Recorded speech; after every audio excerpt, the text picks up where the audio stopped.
जी नमस्कार, स्वागत है आप सभी का टेक्स्ट बुक सुपर कोचिंग पर। शुरुआत करेंगे अपने आज के सेशन की। A very very very good afternoon to all of you. एक बार सभी विद्यार्थी आके सेशन में जल्दी से जुड़ जाएं, सेशन को शेयर कर दें।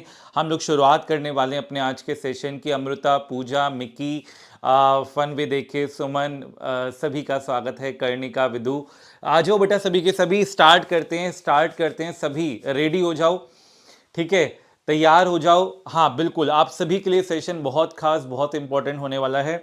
आशीर्वाद, सभी का स्वागत है। स्टार्ट करें, शुरुआत करें। ठीक है, तो आज के सेशन में बेसिकली हम हर एक टाइप के सवाल देखने वाले हैं। जो भी विद्यार्थी तैयारी कर रहे हैं बिहार शिक्षक भर्ती टीआरई 3.0 के लिए, बी स्टेट के लिए, DSSB के लिए, उन सभी विद्यार्थियों के लिए जो सेशन है ये बहुत खास होने वाला है। तो आप सभी इस सेशन को बिल्कुल, आपने पहली बात तो डेली अटेंड करना है, ठीक 12 बजे आकर जुड़ जाना है, ठीक है। और एक बार पहले मुझे कंफर्म करें कि आपको मेरी ऑडियो क्लियर है, वीडियो क्लियर है। तो शुरुआत करते हैं फिर अपने आज के सेशन की, ठीक है। रेडी सभी के सभी, स्टार्ट करें सेशन को। चलिए, स्वागत आप सभी का बेटा। आ जाओ बेटा, बबलू का स्वागत है। ठीक ठीक ठीक, फन भी देखिए। हाँ बेटा, बिल्कुल अटेंड करिए आप, ठीक है। बिहार स्पेशल टेट के लिए भी आप अटेंड कर सकते हैं, बिल्कुल। शुरुआत करें, परफेक्ट, ओके ओके ओके। चलिए शुरुआत करते हैं, स्टार्ट करते हैं फिर अपने आज के सेशन की। और ठीक, एक सेकंड दीजिएगा, ठीक है।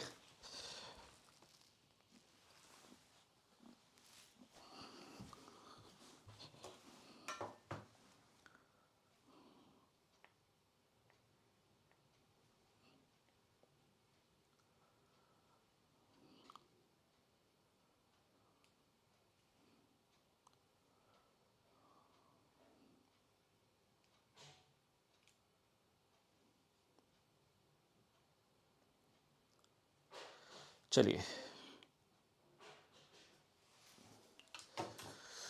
तो स्टार्ट करते हैं। रेडी,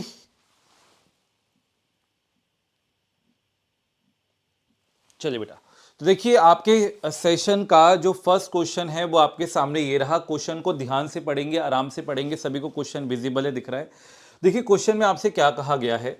देयर, ठीक है, क्वेश्चन में आपसे कहा जा रहा है कि there is 50 ml of liquid in a glass. यानी कि एक ग्लास है बेटा, एक ग्लास में कितना लिक्विड है, 50 ml लिक्विड है, ठीक है।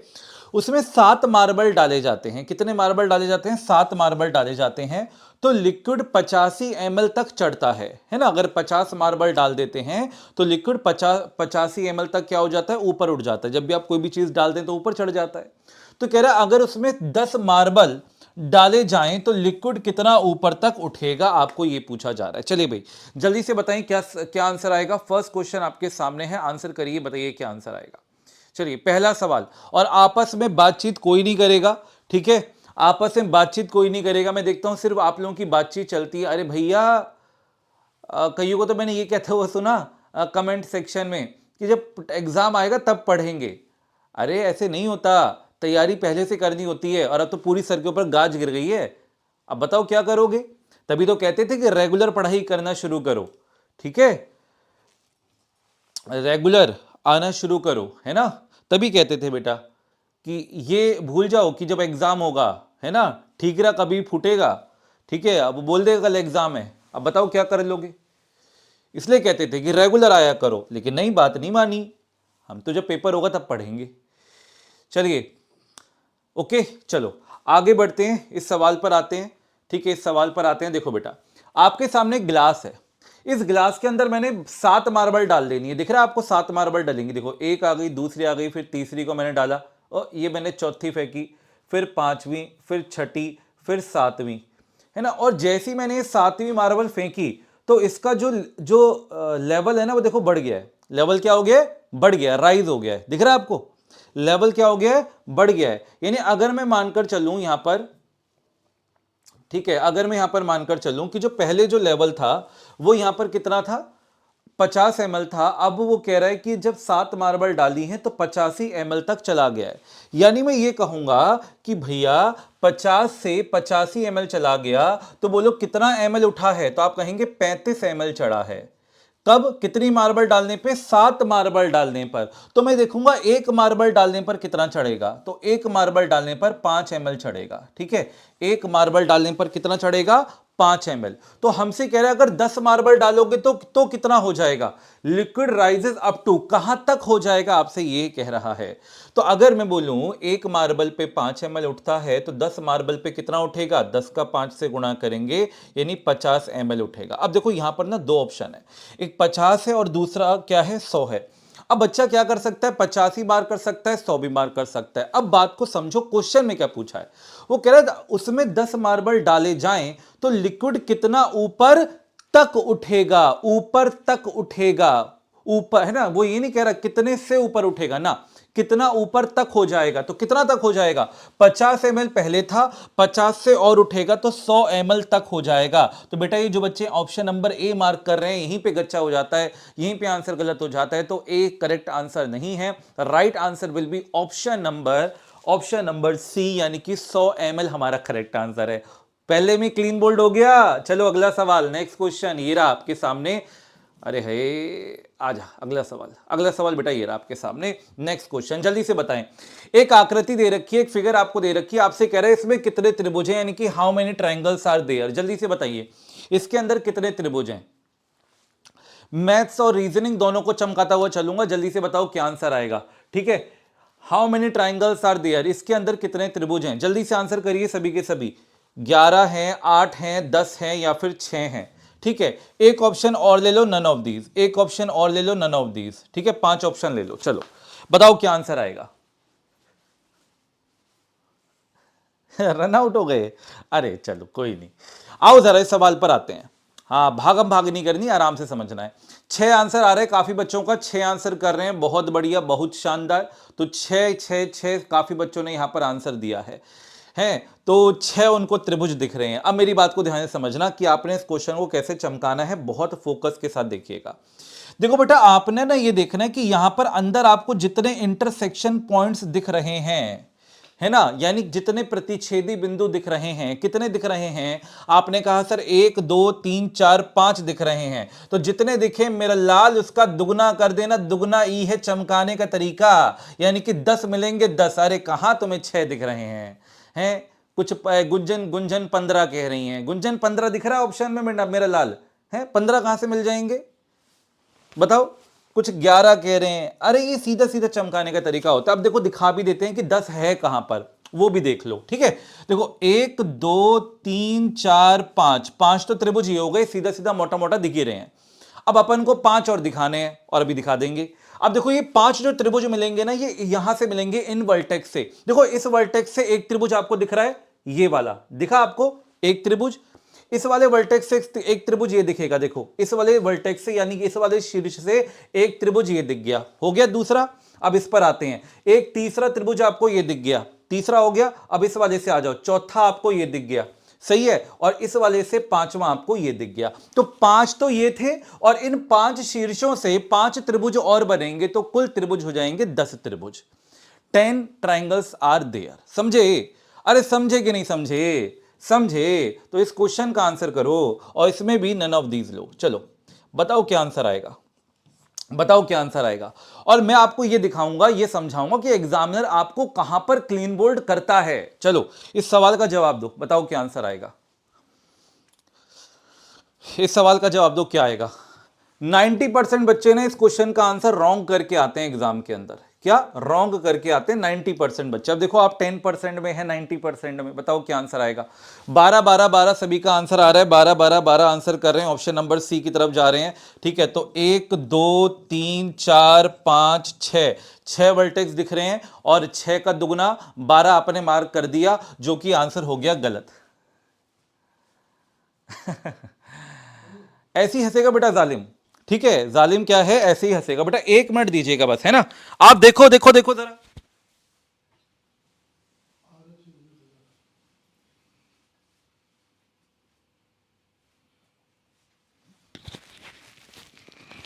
ठीक, हाँ, तो सभी ने यहां आंसर मार्क किया भाई 12 12 12, जो कि हो गया गलत। अब सोचो क्यों गलत हो गया, क्यों सर, हाँ अभी बता रहे हैं, ध्यान है नहीं ना इसलिए। अभी देखो, अभी दिखाते हैं अभी आपको, अभी आपको दिखाएंगे, ठीक है। एक मिनट दो, मामला सेट कर देते हैं। आपके कमेंट्स जो है ना स्क्रीन पर आधे अधूरे से दिख रहे हैं।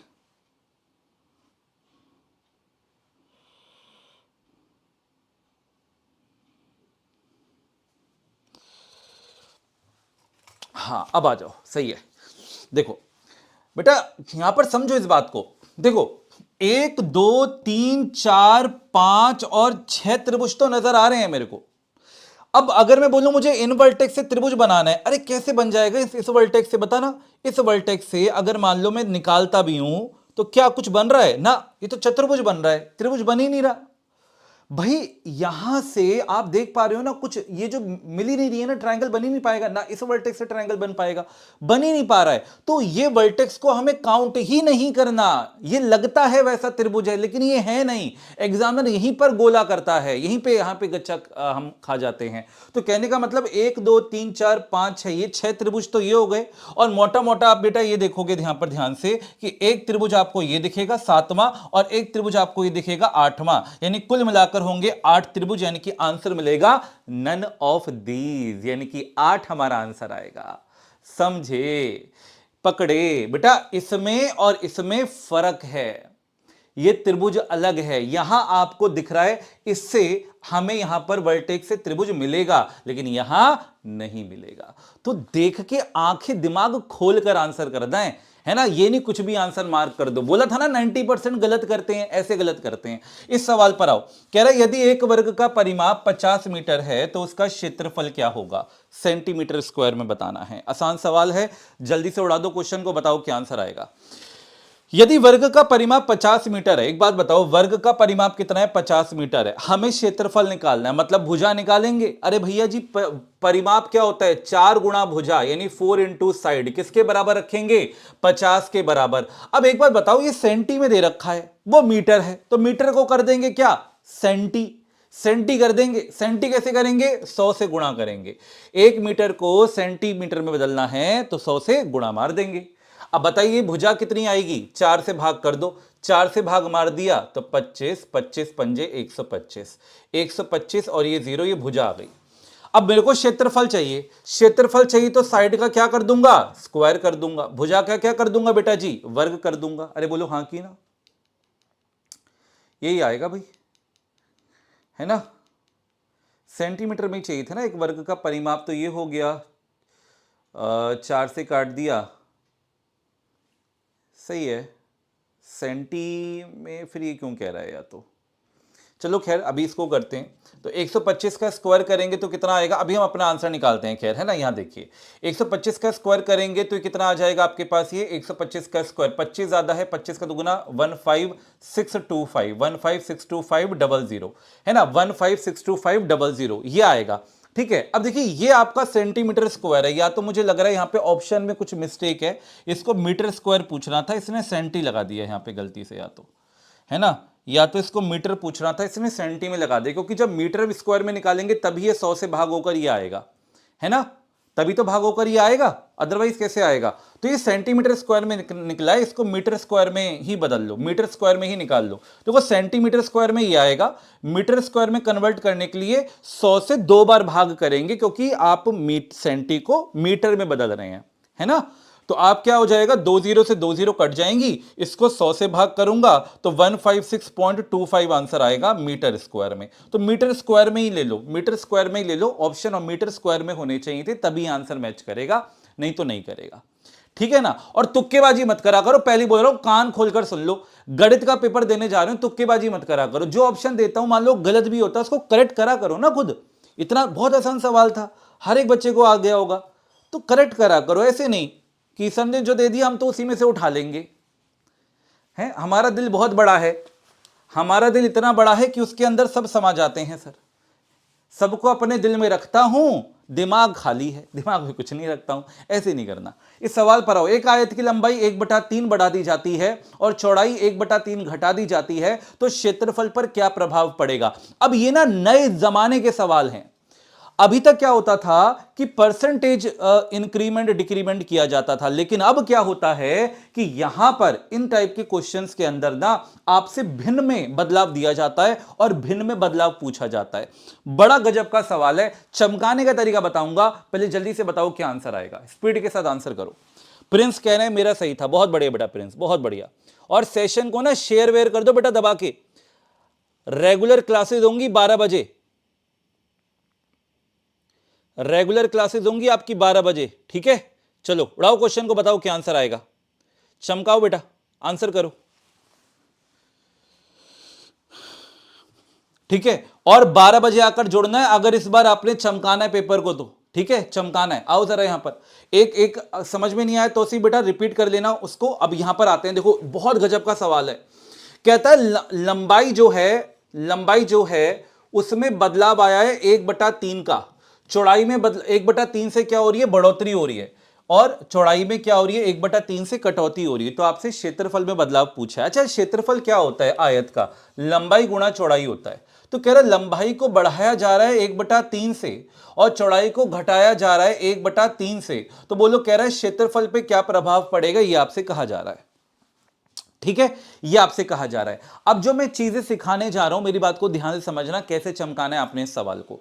तो आप क्या कहोगे, देखो बेटा, जब बढ़ाना है तो नीचे वाले में ऊपर वाला जोड़ दो। जब बढ़ाना है तो नीचे में ऊपर वाला जोड़ दो, यानी 3 और 1 4, यानी कि 4/3। सही है क्या? अच्छा, अगर घटाना है तो नीचे में से ऊपर वाला घटा दो, 3 में से 1 घटेगा, कितना आएगा, 2, यानी 2/3। सही है क्या? अब गुणा मार दो, तो 4 दूनी 8 और नीचे क्या आया, 3 तिया 9। अब पता ही आपको क्या बताएगा, ये आपको ये बताएगा कि जो नीचे वाली वैल्यू है ये पहले वाली वैल्यू है और जो ऊपर वाली वैल्यू है ये बाद वाली या अब वाली वैल्यू है। यानी बदलाव देखो कितना आया, 9 से 8 हो रहा है, यानी 1 की कमी आ रही है। तो 1 की कमी आ रही है किस पर, 9 पर, यानी 1/9 की क्या हो रही है, कटौती हो रही है। यानी कि आंसर जो मिलेगा वो क्या मिलेगा, ऑप्शन नंबर बी हमारा करेक्ट आंसर है। बोलो हां की ना। बात समझ में आई कि नहीं आई? इस तरीके से चमकाएंगे मेरा लाल, इस तरीके से चमकाएंगे। ये जो कंसेप्ट मैंने बताया ना, इससे यहां पर आपका कुछ भी दे दे आप सारे सवालों को चमका दोगे। लेकिन अब चमकाने के अंदर भी एक और चमकाने का तरीका बताऊंगा ना आपको। तो देखो जरा, अगर मैंने आपसे कहा कि 1/3 से बढ़ाया और 1/3 से घटाया, तो भैया जितने से बढ़ाया उतने से घटाया। तो हमेशा बात ध्यान में रखना कि सिर्फ घटेगा, जितने से बढ़ाओगे उतने से ही घटाओगे, तो हमेशा घटेगा। और कितने से घटेगा वो समझ लो, जितने से बढ़ाया जितने से घटाया, बस उसका उठा के उसी में गुणा मार दो। यानी 1/3 का 1/3 से गुणा मार दो तो 1/9 से घटेगा। ई है चमकाने के भी अंदर चमकाने का तरीका, यानी कि आंसर मिलेगा ऑप्शन नंबर बी बेटा। बात समझ में आई? 1/9 से घटेगा। अगले सवाल पर आते हैं, नेक्स्ट क्वेश्चन पर आते हैं। इस सवाल पर आओ, जल्दी से चमकाओ, बताओ क्या आंसर आएगा। नेक्स्ट क्वेश्चन ये रहा आपके सामने। अगर मेरी बात दिल दिमाग में छप गई है तो इस क्वेश्चन को छापो, जल्दी से बोलो क्या आंसर आएगा। उड़ाइए क्वेश्चन को, बताइए क्या आंसर आएगा। सभी के सभी आंसर करिए। देखिए क्या कह रहा है, आयत की लंबाई 1/2 से बढ़ा दी जाती है, चौड़ाई 1/2 से घटा दी जाती है, तो क्षेत्रफल क्या होगा, क्षेत्रफल पर क्या प्रभाव पड़ेगा। अब हमारा बच्चा कहेगा अरे सर तो बड़ा आसान है, जितने से बढ़ाया उतने से घटाया, यानी सिर्फ घटेगा, सिर्फ घटेगा। और कितने से घटेगा, जितने से बढ़ाया जितने से घटाया उसका आपस में गुणा मार दो, यानी 1/4 से घटेगा। यानी कि ऑप्शन नंबर डी हमारा आंसर आएगा, डी हमारा आंसर आएगा। डी सभी ने आंसर कर दिया, बहुत बढ़िया, बहुत शानदार। हर एक बच्चा इस सेशन में जो भी मौजूद है, ठीक है, हर एक बच्चे का आंसर सही आना चाहिए भैया, है ना। अगला सवाल, जल्दी से बताओ क्या आंसर आएगा, स्पीड के साथ आंसर करो, उड़ाओ क्वेश्चन को बेटा, बताइए क्या आंसर आएगा।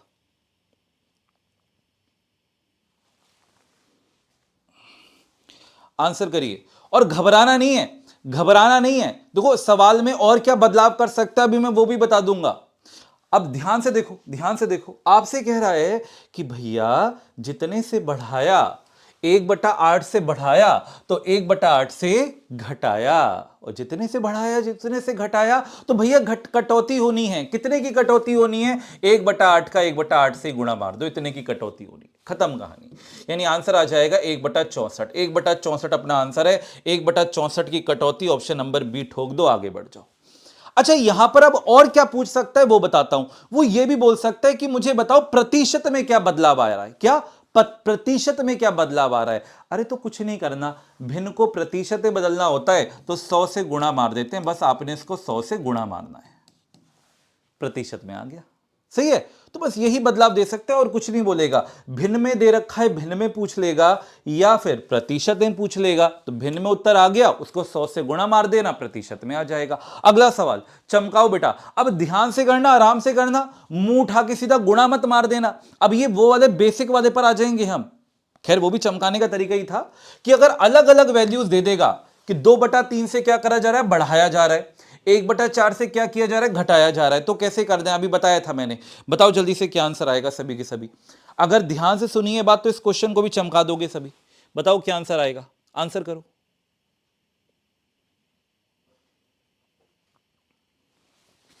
उड़ाओ क्वेश्चन को और धमाधम तरीके से लाइक और शेयर करते चलो बेटा।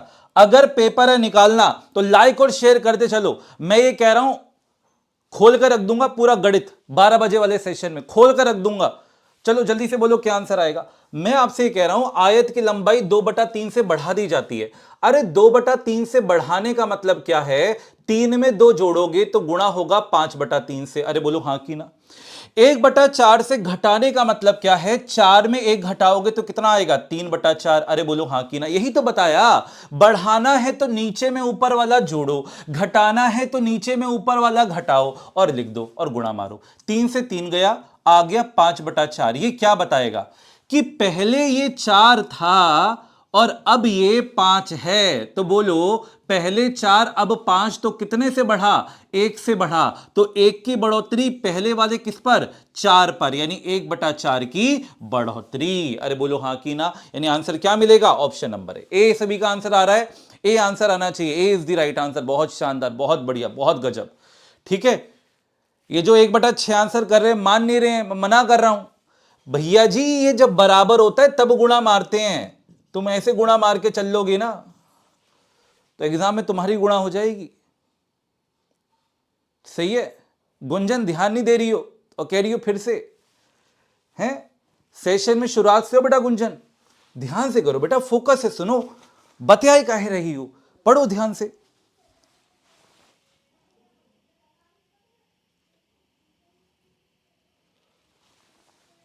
चलो इस क्वेश्चन का आंसर करो, बताओ क्या आंसर आएगा। देखो क्या कह रहा है। आयत की लंबाई 1/7 से बढ़ा दी जाती है, चौड़ाई 1/8 से घटा दी जाती है, तो क्षेत्रफल क्या आएगा?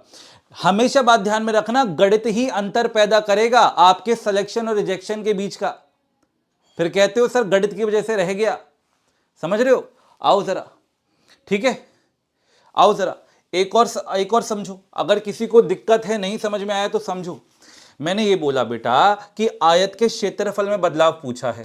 क्षेत्रफल क्या होता है? लंबाई गुणा चौड़ाई। लंबाई में 1/7 की बढ़ोतरी हुई है, दोबारा समझो, पूरा समझा रहा हूं। 1/7 की बढ़ोतरी हुई है और चौड़ाई में 1/8 की क्या हुई है? कटौती हुई है। 1/8 की कटौती हुई है। अब ध्यान से समझना, बढ़ाने का मतलब क्या होगा कि 7 में 1 जोड़ोगे। बढ़ाने का मतलब ये होगा नीचे में ऊपर वाला जोड़ोगे, तो 7 में 1 जोड़ा तो कितना आया? 8/7। सही है। और घटाने का मतलब नीचे में ऊपर वाला घटाओगे, तो 8 में से 1 गया, कितना आएगा? 7/8। अरे बोलो हाँ की ना।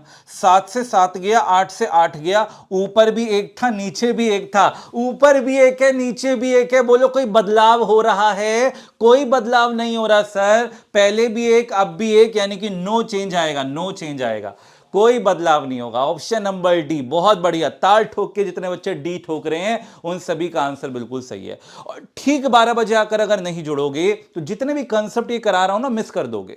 तो 12 बजे आकर जोड़ो। फिर ये होता है कि बीच में फिर आप पूछते हो सर ये कैसे आया वो कैसे आया, दिक्कत आती है बेटा फिर, है ना। इस सवाल को चमकाओ, जल्दी से बोलो क्या आंसर आएगा। अगला सवाल आपके सामने, बताइए क्या आंसर आएगा।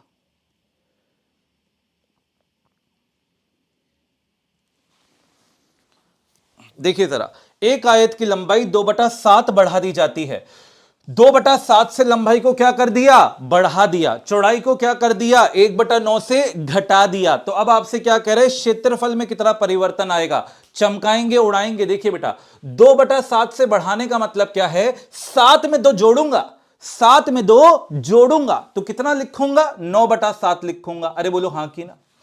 घटाने का मतलब क्या है, नीचे में ऊपर वाला घटाऊंगा, 9 में से 1 घटाऊंगा तो 8/9 लिखूंगा। क्या, 8/9 लिखूंगा। बोलो बात समझ आ रही है।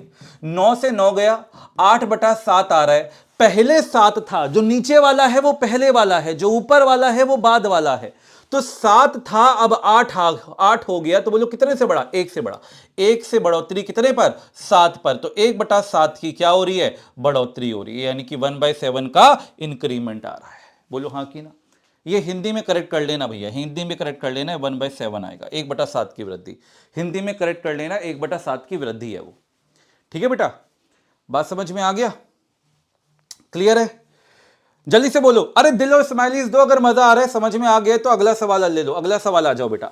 3 मीटर गुणा 4 मीटर के कमरे, है ना, कमरे की जो डायमेंशन है, जो आयाम है, वो कितना दे रखा है, 3 मीटर गुणा 4 मीटर के कमरे में 20 सेंटीमीटर और 15 सेंटीमीटर की कितनी टाइलें लगाई जा सकती हैं, आपसे यह पूछा जा रहा है। जल्दी से बोलिए क्या आंसर आएगा, जल्दी से आंसर करिए, बताइए क्या आंसर आएगा। चलिए उड़ाइए बेटा क्वेश्चन को, बताइए क्या आंसर आएगा। ठीक है, इस सवाल पर आते हैं जरा। देखो, कमरे का ये आयाम है 3 मीटर गुणा 4 मीटर, सही है। अब मुझे पूछना है कितनी टाइलें लगाई जा सकती हैं। पता है, जब आप अपने घर पे टाइलें लगाते हो तो जो टाइल लगाता है, जो मिस्त्री होता है, वो पता है किस तरीके से आपको बताता है। ये थोड़ी बोलेगा पूरी की पूरी दुकान उठाकर ले आओ ना। वो क्या करता है कि जो कमरे का जो क्षेत्रफल होता है उसको भाग कर देता है एक टाइल के क्षेत्रफल से। जी हां, यानी कमरे का क्षेत्रफल कितना है, मीटर मीटर में है। तो बेटा ये मीटर को बदलोगे सेंटी में, क्यों, क्योंकि ये सेंटी है। तो 300 मीटर गुणा में 400 मीटर। क्या मेरी बात समझ में आ रही है। क्षेत्रफल हो गया लंबाई गुणा चौड़ाई, मीटर को बदल दिया सेंटीमीटर में। अब भाग मार देंगे एक टाइल के क्षेत्रफल से, तो क्षेत्रफल कितना है, 20 सेंटीमीटर गुणा में 15 सेंटीमीटर। तो 15 दूनी 30 और 20 से 20 गया तो 400, अपना आंसर आ गया 400 टाइल। 400 टाइल। तो बोलेगा मिस्त्री की 400 टाइल उठाकर ले आओ, हाँ, दुकान से। अगला सवाल ये रहा आपके सामने, जल्दी से बोलो क्या आंसर आएगा। अगर बात समझ में आ गई तो इस क्वेश्चन को चमकाइए, बताइए क्या आंसर आएगा, उड़ाइए बेटा।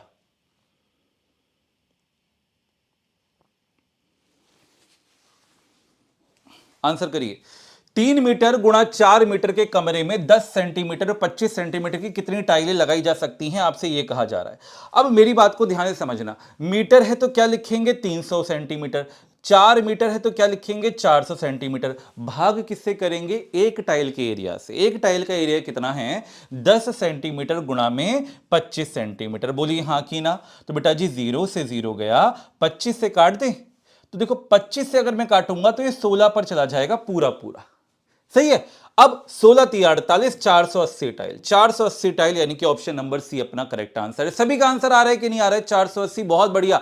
बेबी, साधना, आशीर्वाद, शंभू, श्वेता, वायरल, मयूर, भावना, अभिशेष, जल जितने बच्चे आंसर नहीं कर रहे हैं ना, मैं देख रहा हूं यहां पर सिर्फ मात्र 50-60 बच्चे आंसर कर रहे हैं। बहुत गंदी बात है भैया, बहुत गंदी बात है। बाकी हाथ पे हाथ धरे मत बैठो बेटा, यहां सॉल्व करोगे तभी परीक्षा में सॉल्व करोगे, परीक्षा में हल करोगे। यहां अपनी गलती पता तो लगेगी, मैं कहां गलती कर रहा हूं। अगला सवाल देखो, कह रहा है यदि यह संख्या 11 से विभाजित है तो बताइए x का क्या मान आएगा। x का मान क्या आएगा, जल्दी से बताइए। x क्या है, एक अंक है, तो x का मान क्या आएगा अगर ये पूरी संख्या 11 से विभाजित है। अब विभाजन का नियम, जिस बच्चे को 11 के विभाजन का नियम आता है वो इस क्वेश्चन को चमका देगा। वो क्या कहेगा कि 11 का विभाजन का नियम क्या कहता है, ध्यान समझो। 7 8 x 3 9 4 5। 11 का विभाजन का नियम ये कहता है कि आप ना एक को छोड़कर अगले वाली संख्या को जोड़ो। जैसे 7 जमा में x जमा में 9 जमा में 5, इनको जोड़ेंगे तो 7 और 9 16 और 5 21 जमा में x, यानी 21 जमा में x आ गया। क्या मेरी बात समझ में आ रही है। फिर अब जो नंबर बच गए, जो अंक बच गए उनको जोड़ो, तो 8 और 3 11, 11 और 4 15, यानी अब भी हम एक को छोड़कर अगले वाले को जोड़ रहे हैं। और इनके बीच का जो अंतर है, इनके बीच का जो डिफरेंस है, वो या तो 0 आना चाहिए या 11 बनना चाहिए। कोई भी एक अंक आए, या तो 0 या 11, कोई एक संख्या आनी चाहिए। अब देखो 0 तो बन नहीं पाएगी, क्यों नहीं बन पाएगी? क्योंकि ये बड़ा नंबर है, हमेशा ये बड़ा रहेगा इससे, क्योंकि ये छोटा है, तो 0 तो नहीं बन पाएगा। क्या 11 आ सकता है?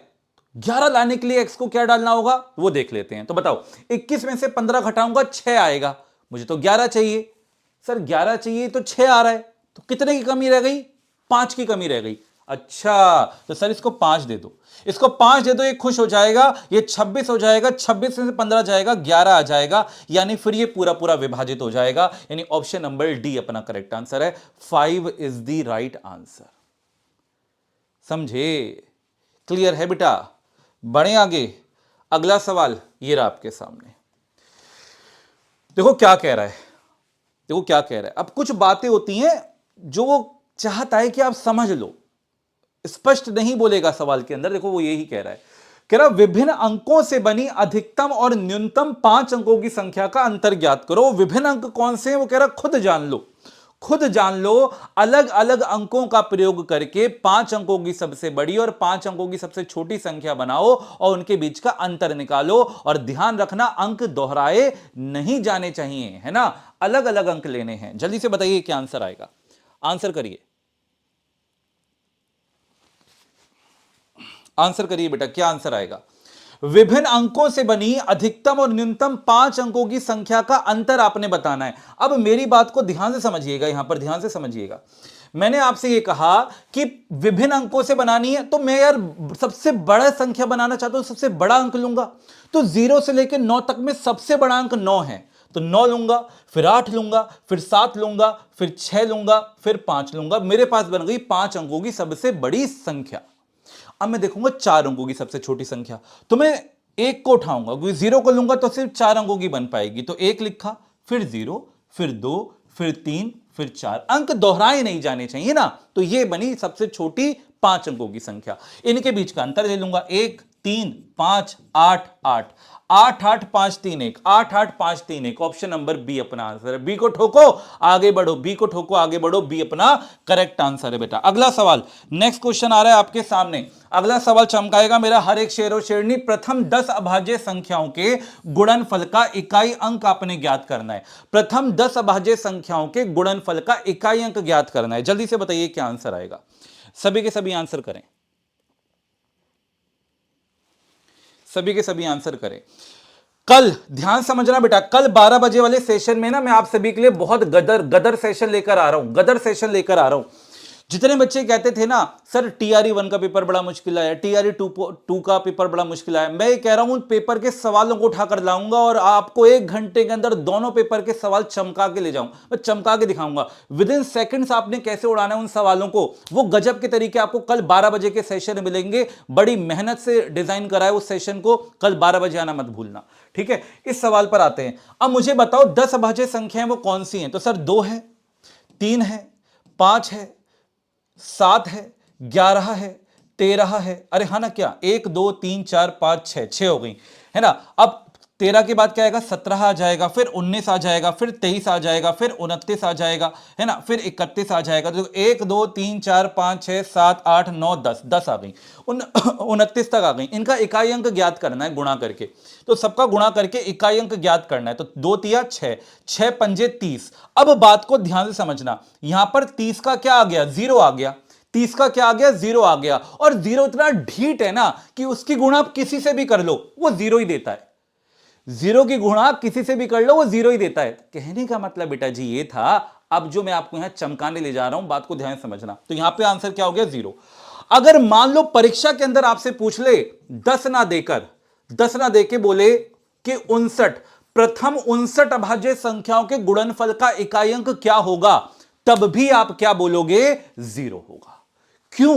क्योंकि वहां पर भी प्रथम की जब वो बात करेगा तो आपको 2 और 5 मिलने वाले हैं, और जहां 2 और 5 मिलेंगे वो सारा मामला 0 कर देंगे, यानी इकाई अंक आपको हमेशा 0 मिलेगा। तो ये तो आपके लिए बल्ले बल्ले हो गई, आपको एग्जाम में सॉल्व भी नहीं करना। आप क्या बोलोगे? प्रथम जितनी अभाज्य संख्या बोले उनके गुणनफल का इकाई अंक पूछे, हिमांशु सर ने बताया था 0 होगा। तो 0 मार्क कर देना है। सही है, तो सी मतलब डी हमारा करेक्ट आंसर है। बढ़ते बेटा अगले सवाल की तरफ। नेक्स्ट क्वेश्चन, अच्छा इनके गुणनफल का इकाई अंक बताओ क्या आएगा। चलो इनके गुणनफल का इकाई अंक बताओ क्या आएगा, जल्दी से उड़ाओ क्वेश्चन को, आंसर करो।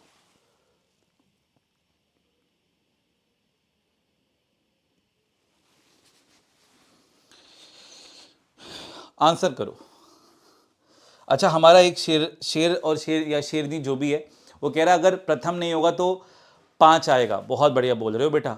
यही तो मतलब जो आप कंसेप्ट डेवलप करते हो ना, मतलब दिल खुश हो जाता है मेरा, मेरे को पता लग जाता है कि हाँ ये कुछ करके मानेगा अपनी जिंदगी में। मतलब ये मैं पॉजिटिव वे में कह रहा हूं। देखो बेटा अब इनका हमें इकाई अंक का गुणनफल देखना है। मुझे ये बताओ 19, 21, 23 इस तरीके से संख्याएं चल रही हैं तो देखकर क्या लग रहा है, अरे तो ऑड है, ये तो विषम संख्या है सर, ये तो ऑड नंबर है, इवन तो नहीं मिलेगा, सम तो नहीं मिलेगा। तो कहने का मतलब क्या है अब समझिएगा, जब भी सिर्फ और सिर्फ ऑड संख्याओं की गुणा हो, विषम संख्याओं की गुणा हो, तो उनका इकाई अंक 5 मिलता है, उनका इकाई अंक 5 मिलता है। तो 5 हमारा आंसर होगा। आप कहोगे सर ऐसे क्यों कह रहे हो, प्रूफ करके दिखाओ। तो मैंने कहा कि आप जब विषम संख्याओं की बात करोगे तो उसमें 5 तो आएगा ही आएगा। देखो कैसे, 23 के बाद क्या आएगा 25, तो 25 में क्या पड़ा है 5 पड़ा है, और 5 की गुणा ना किसी भी विषम संख्या के साथ करो 5 मिलेगा। 5 एकम 5, 5 तिया 15 का 5, पचम 25 का 5, 5 सत्ते 35 का 5, 5 निम्न 45 का 5, 5 का 11 से गुणा करोगे 55, 5 का 13 से गुणा करोगे 65, 5 का 15 से गुणा करोगे 75। भैया जी 5 ही मिलेगा, 5 ही बड़ा ढीठ है, 0 से कम थोड़ी है वो। अगला सवाल ये रहा आपके सामने, जल्दी से बताओ क्या आंसर आएगा। अगला सवाल उड़ाओ क्वेश्चन को।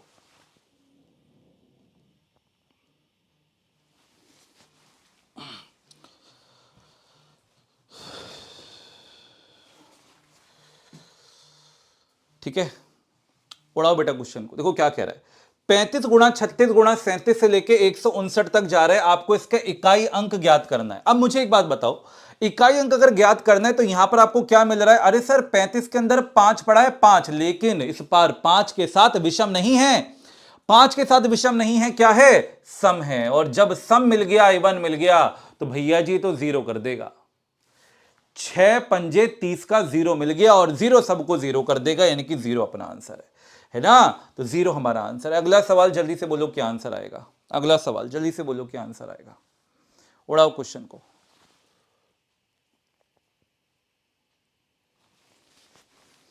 देखो क्या कह रहा है, 73 गुणा 75 गुणा 77 से लेके कहां तक उड़ रहा है बेटा, ये 147 तक जा रहा है। आपको इसका इकाई अंक ज्ञात करना है, इकाई अंक ज्ञात करना है। तो कैसे चमकाएंगे बेटा मेरा लाल, आप क्या कहोगे सर यहां पर 5 मिलेगा, अरे बिल्कुल मिलेगा, क्योंकि सारी विषम संख्याएं तो 5 तो मिलेगा, और सारी विषम संख्याएं 5 है, तो भैया जी इकाई अंक भी 5 मिलेगा, क्योंकि 0 नहीं मिल पाएगा, सम नहीं है ना, इवन नहीं है। तो बी हमारा करेक्ट आंसर है, 5 हमारा बिल्कुल सही जवाब है। अगला सवाल, 5 अंकों की एक संख्या है, 5 अंकों की एक संख्या, बड़ा गजब का बेहतरीन सवाल है बेटा, बहुत गजब का सवाल है, बहुत गजब का सवाल है। सवाल को, भावनाओं को समझना। 5 अंकों की एक संख्या है जिसके अंकों का योग 4 है। 5 अंकों की संख्या है, वो संख्या में नहीं पता, लेकिन वो कह रहा है जब इनके अंकों को जोड़ा जाता है तो 4 मिलता है, वो ये कह रहा है।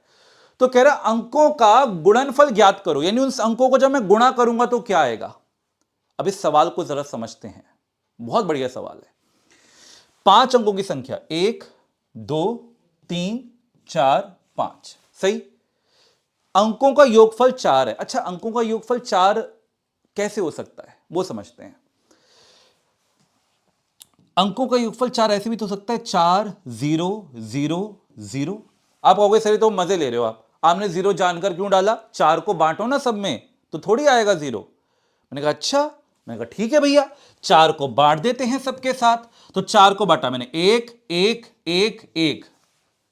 अब क्या डालूं, अब कहोगे सब तो 0 डालना पड़ेगा, क्योंकि आपने तो योगफल तो हमारा 4 ही बनना चाहिए ना। अब 0 के अलावा कुछ और डाल दूंगा तो योगफल तो 4 से ज्यादा आ जाएगा, तो मजबूरी है मेरी 0 डालना।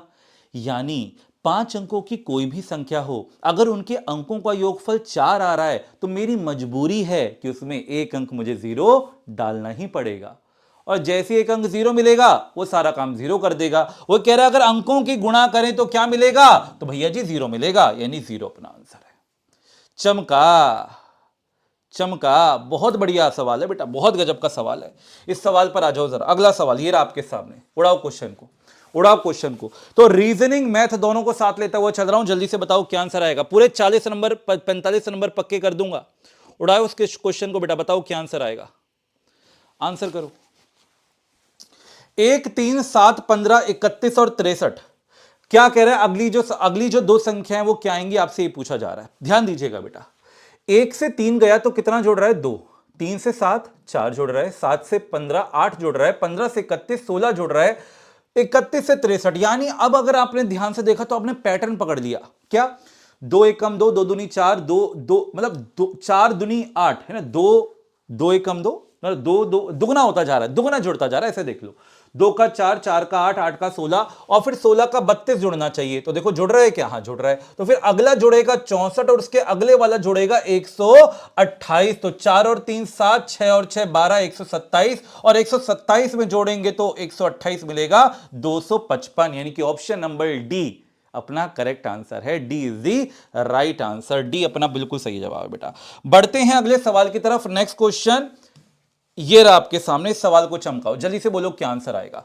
5 अंकों की सबसे बड़ी और 4 अंकों की सबसे छोटी संख्या का योगफल ज्ञात करो। इसके लिए मैं टाइम नहीं दूंगा, बड़ा बड़ा मासूम सा सवाल है ये।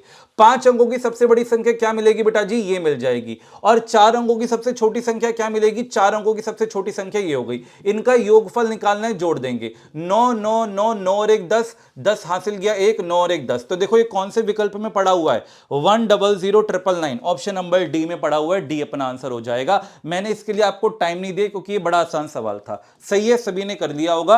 अगले सवाल पर बढ़ते हैं, जल्दी से बोलो। 999 के पूर्ववर्ती और परवर्ती के बीच का अंतर आपने ज्ञात करना है। जल्दी से बोलो क्या आंसर आएगा बेटा।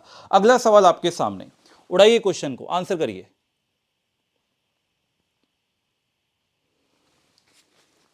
चलिए, 999 के पूर्ववर्ती और परवर्ती के बीच का अंतर आपने ज्ञात करना है। बताइए क्या आंसर आएगा, आंसर करिए। देखिए बेटा, 999 का पूर्ववर्ती क्या होगा? अच्छा देखो, मैं 999 की बात ही नहीं कर रहा, मैं कह रहा हूं कोई भी नंबर हो।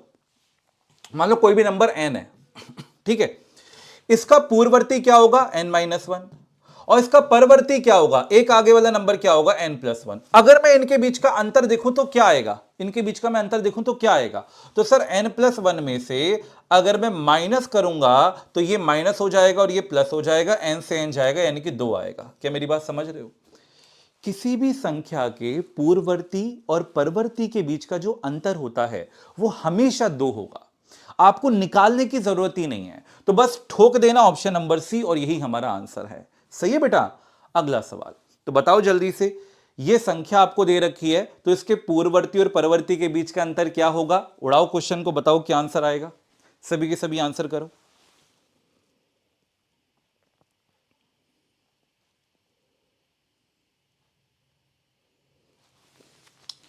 चलो बेटा आंसर करो और सेशन को लाइक और शेयर करते हो चलो बेटा, ऐसे नहीं, लाइक और शेयर करते चलो मैक्सिमम, ठीक है। और मैंने आपको पहले बोला बेटा कि कल 12 बजे आपके लिए मैं 1.0 2.0 के पूरे पेपर लेकर आने वाला हूं और पूरे पेपर जितने भी सवाल हैं, चाहे वो मेल वाले का है, फीमेल वाले का है, सारे सवालों को चमकाने का बेहतरीन तरीका बताऊंगा। कल 12 बजे वाले सेशन में आकर आना मत भूलना। आपको ना अंदर से वो फीलिंग आएगी कि हां मेरे पास वो चमकाने के तरीके हैं कि मैं परीक्षा को फोड़ सकता हूं। सही है, चलो इस सवाल पर आते हैं। ये कह रहा है इस संख्या के पूर्ववर्ती परवर्ती का अंतर बेटा क्या आएगा? सीधा 2 आएगा। आपने 2 को ठोक देना है, सोचना भी नहीं, अभी मैंने बताया। अगला सवाल, 1000 के परवर्ती का पूर्ववर्ती ज्ञात करना है। जल्दी से बोलो। कह रहा है what is the successor of processor, नहीं है प्रोसेसर नहीं है, ये प्रेडेसेसर है, ठीक है, ये प्रेडेसेसर कहते हैं इसको, प्रोसेसर कह रहा है नालायक। चलो, है ना। तो कह रहा है क्या? कह रहा है 1000 के परवर्ती का पूर्ववर्ती बताना। अब देखो 1000 का परवर्ती क्या होगा? 1000 का परवर्ती मतलब 1000 का एक आगे वाला और फिर उसका पूर्ववर्ती यानी उसी के पीछे वाला। अरे वो खुद ही तो नंबर होगा, 1000 ही तो होगा। 1000 के एक आगे वाले का पीछे वाला, तो 1000 के एक आगे वाले का यानी 1001 और उसके पीछे वाला यानी 1000 ही होगा। तो डी ही अपना आंसर है। किसी भी संख्या के परवर्ती का पूर्ववर्ती वही संख्या होती है भैया। अगला सवाल, एक छात्र के स्कूल और घर के बीच की दूरी 4 किलोमीटर है। यदि वह 12 किलोमीटर प्रति घंटा की गति से जाता है और 18 किलोमीटर प्रति घंटा की गति से वापस आता है तो उसकी औसत गति आपने ज्ञात करनी। औसत चाल आपने बतानी है। जल्दी से उड़ाइए क्वेश्चन को, बताइए क्या आंसर आएगा। चलिए बताइए बेटा क्या आंसर आएगा, उड़ाइए क्वेश्चन को।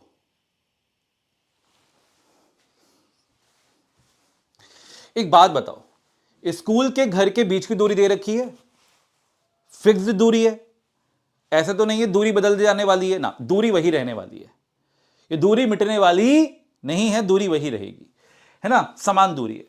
जाता है 12 से, आता है 18 से, तो आपको औसत चाल आपसे निकालने को वो कह रहा है, निकाल दें। अब देखो वैसे तो सीधा सीधा फॉर्मूला भी लगा सकते हो, लेकिन जब औसत चाल एक दिन कराऊंगा तो आपको बताऊंगा कि कंसेप्ट क्या होता है, तो अभी सीधा फॉर्मूला अप्लाई कर दो। तो इस 4 की आपको जरूरत ही नहीं पड़ेगी, आप कहोगे 12 से जा रहा है 18 से आ रहा है, तो इस तरीके से करोगे 2 इंटू में S1 इंटू में S2 divided by S1 plus S2। क्या मेरी बात समझ रहे हो बेटा? यानी जो दो चालें आपको दे रखी है उनका गुणा करो, 2 से गुणा करो, भाग कर दो उनके योगफल से, बस ये करना होता है आपने। यानी 2 गुणा में 18 गुणा 12 और भाग कर दोगे इनके योगफल से, तो 18 और 12 जोड़ के कितना आ गया आपके पास, ये 30 आ गया। सही है, तो 2 से काटते हैं तो 15 पर जाएगा। सही है, 2 से काटेंगे तो 15 पर जाएगा। सही कर रहे हैं हम, नहीं सही कर रहे हैं? एक बार चेक करना। मजा नहीं आ रहा, नहीं नहीं नहीं, कुछ फॉर्मूले में कुछ गड़बड़ हो गई ना, फॉर्मूले में कुछ गड़बड़ हो गई ना, 2 इंटू में S1 प्लस S2 होगा शायद। एक बार चेक कर लेता हूं मैं। तो 2 गुणा में 30 अगर करते हैं और बटे में हम क्या करते हैं 18 गुणा 12 करते हैं, ठीक है। तो 2 निम्बे नहीं, इससे भी मजा नहीं आ रहा, इससे भी मजा नहीं आ रहा। एक मिनट दीजिएगा बस, ठीक है। 1/S1, ठीक है, और आपके पास डिस्टेंस तो सेम ही है ना, आपका डिस्टेंस सेम है, तो टाइम क्या होता है, स्पीड क्या होता है, डिस्टेंस अपॉन में टाइम, ठीक है ना। तो डिस्टेंस हो जाएगा आपके पास 4 और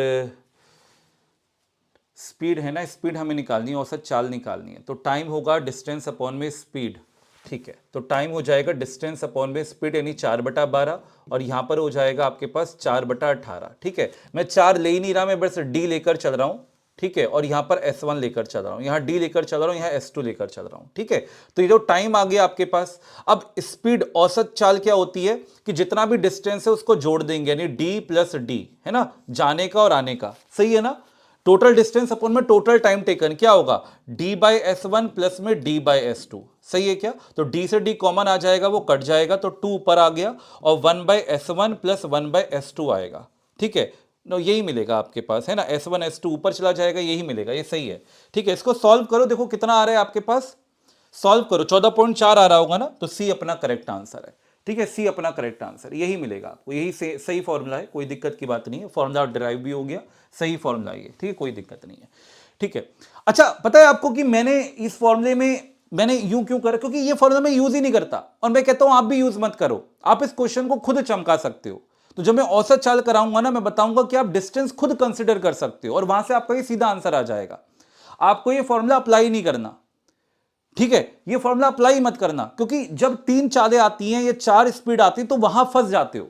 तो एक और तरीका आपको बता देता हूं, चलो अभी बता देता हूं एक और तरीका। देखो जो डिस्टेंस आपको 4 दे रखा है ना, वो 4 मत लो, कोई ऐसा डिस्टेंस ले लो जिसको 12 भी विभाजित करे और 18 भी विभाजित करे, अपने अकॉर्डिंग ले लो, कुछ भी आंसर सेम आएगा। बताता हूं कैसे, चमकाने का तरीका बताने जा रहा हूं अब।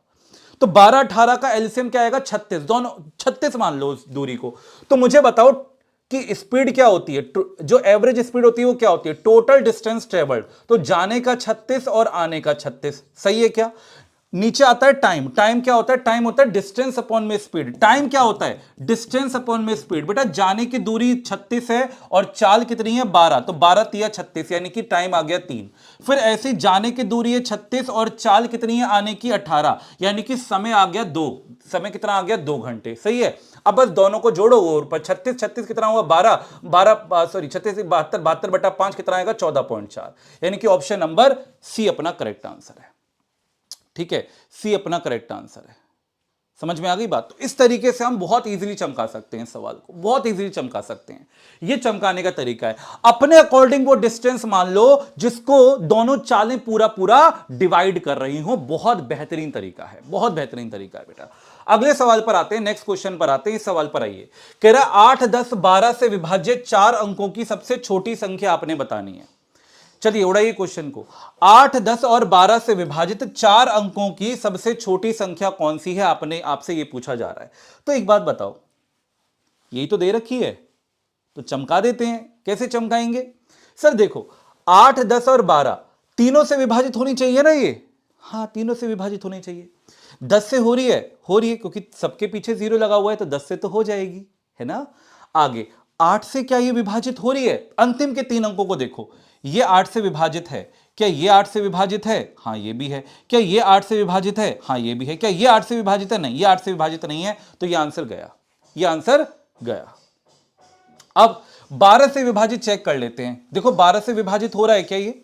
तो 12 से पूरा पूरा विभाजित हो जाएगा, 12 से ये भी पूरा पूरा विभाजित हो जाएगा, लेकिन ये 12 से विभाजित नहीं हो पाएगा, है ना, क्योंकि 12 8 96 आएगा और फिर 8 बचेगा, ये नहीं हो पाएगा। यानी 2 ऑप्शन बचते हैं। तो हमसे पूछ रहा है सबसे छोटी संख्या, तो क्या मिलेगी? Option number B. तो बी अपना करेक्ट आंसर है। जो बच्चे ए आंसर कर रहे हैं बेटा, बी आपको दिख तो रहा है, बी तीनों से विभाजित हो रहा है, 8 से, 10 से और 12 से, तीनों से विभाजित हो गया ना, तो बी अपना करेक्ट आंसर है।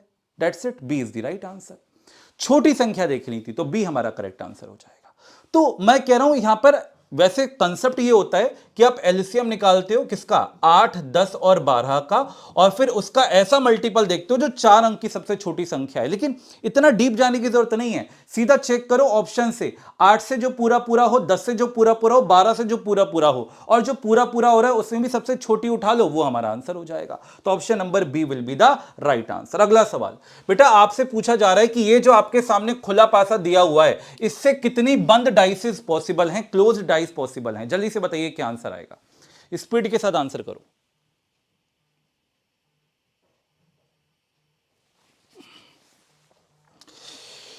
चलो, तो ये आज आपका हम होमवर्क क्वेश्चन दे रहे हैं, ठीक है। ये आज आपका होमवर्क क्वेश्चन रहेगा, पासे से सवाल है आज आपका ये होमवर्क क्वेश्चन रहेगा, और मैं चाहूंगा इस होमवर्क क्वेश्चन का आंसर आप सभी के सभी बेटा मुझे कमेंट सेक्शन में जरूर और जरूर दें, ठीक है।